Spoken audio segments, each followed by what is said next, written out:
Bonjour Monsieur Obou. Bonjour madame.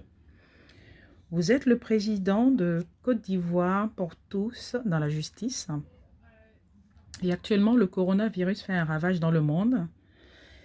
Et on constate que certains dirigeants de pays africains, comme ceux de la Côte d'Ivoire, se préoccupent beaucoup plus des élections, de leur confort et bien personnel, plutôt que de gérer cette crise sanitaire. Que faut-il faire dans le cas de la Côte d'Ivoire?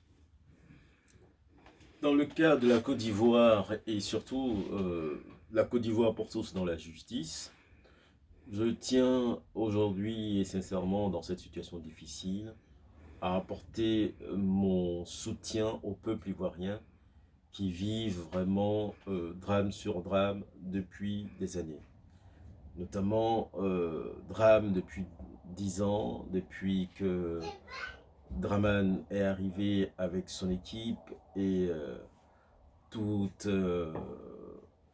l'Europe et l'Amérique l'ont accompagné à ce forfait.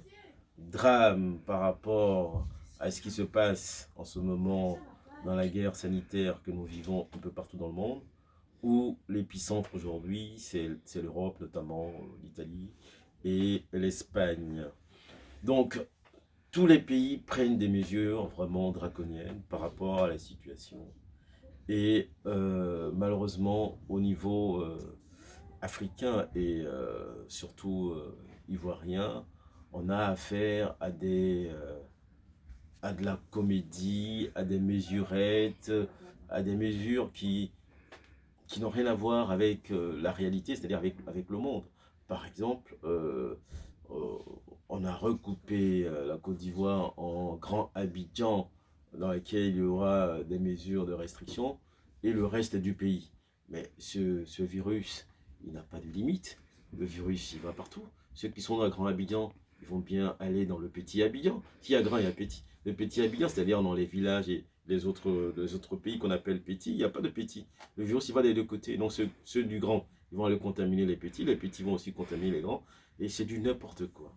Donc moi, je pense que nous allons saisir cette guerre sanitaire pour pouvoir mettre les choses à plat. C'est-à-dire mettre balle à terre, mais vraiment balle à terre, et saisir l'occasion pour que euh, ceux qui ont montré leurs limites, c'est-à-dire le gouvernement Ouattara, qui a montré ses limites dans la gestion du pays, puissent faire à leur tour des airs de contrition.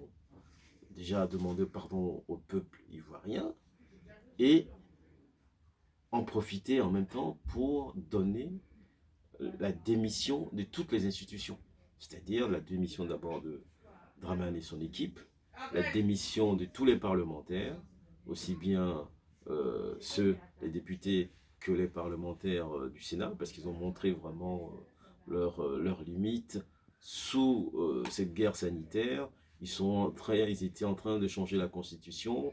De l'autre côté, Ouattara lui-même, il prend par une mesure ordonnance, par mesure administrative, donc ordonnance, un code électoral. C'est inimaginable. C'est-à-dire que le peuple ivoirien ne compte pas. Ce qui compte, c'est s'occuper de leur confort personnel et de leurs biens. Ce qui prouve encore aujourd'hui qu'ils sont tous, ils ont réquisitionné par exemple tous les hôtels qui sont à Assini.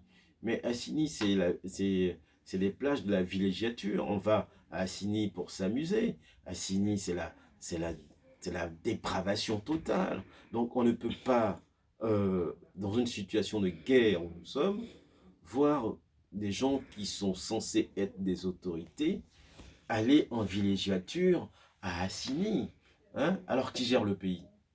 Donc nous disons qu'il faut absolument mettre balle à terre en démissionnant. Tout le monde doit démissionner et laisser la place à une équipe de transition qui, eux, vont réorganiser le pays et faire en sorte que tous les Ivoiriens puissent entrer au pays. C'est-à-dire, tous les réfugiés qui sont à l'extérieur doivent entrer. Tous ceux qui ont fui le pays à cause de la guerre doivent aussi rentrer. tous les prisonniers politiques doivent être libérés, c'est-à-dire à la fois les prisonniers politiques euh, au niveau de la guerre pendant et aujourd'hui, et aussi les prisonniers militaires. Deuxièmement, il faudra aussi penser à voir comment faire pour libérer certains prisonniers de droit commun par rapport à cette situation de guerre sanitaire, puisque il se peut que une fois que le virus entre dans les prisons, ça peut vraiment causer aussi un autre drame. Donc, il va falloir réfléchir là-dessus pour voir comment on peut aussi libérer les prisonniers de droit commun qui ne sont pas trop dangereux pour la société. Donc, il y a une nécessité aujourd'hui de pouvoir faire un sursaut national pour essayer de faire en sorte de reconstruire le pays. Maintenant, au niveau sanitaire, il faut faire confiance à nos médecins. Il faut faire confiance à nos chercheurs. Il faut faire confiance à tous nos savants pour qu'ils nous donnent des remèdes nécessaires pour qu'on arrive à dépasser cette guerre sanitaire et en même temps éradiquer toutes les autres guerres sanitaires qui aujourd'hui deviennent notre culture. Là, je pense au paludisme. Le paludisme est arrivé en Afrique de la même manière que le Covid est en train d'arriver. Le paludisme, ce n'est pas une maladie africaine. Il faut que les gens se mettent ça dans la tête. Donc, il faut absolument qu'on arrive à prendre des mesures de guerre pour éradiquer ça, parce que le paludisme fait plus de morts que le Covid actuellement. Et le paludisme fait en sorte que les gens ne peuvent pas travailler parce qu'ils sont tout le temps malades. Donc, économiquement, c'est un prix très lourd que nous payons. Donc, il faut que nous interrogeons nos chercheurs pour qu'ils nous donnent des remèdes nécessaires pour qu'on arrive à passer à autre chose. Il faut aussi qu'on éduque nos enfants dans une mentalité de sécurité sanitaire. Ils doivent grandir en disant que nous devons de nous-mêmes trouver des médicaments à nos sociétés. Parce qu'on a vécu ça en 2011. On a vu que les pays européens ont coupé les médicaments, c'est-à-dire qu'ils ont fait un embargo sur les médicaments. Et donc, du coup, il n'y avait plus de médicaments en Afrique. Même indépendamment de l'embargo, il peut aussi y avoir, par exemple, au niveau de l'approvisionnement, des problèmes d'approvisionnement qui fait que les pays ne peuvent pas être approvisionnés. Troisièmement, il y a aussi un problème qui est réel, c'est que tous les médicaments qui sont en direction de l'Afrique n'ont pas les mêmes principes actifs. C'est-à-dire que le Doliprane qu'on prend dans les pays européens, c'est pas le même Doliprane qu'on prend en Afrique.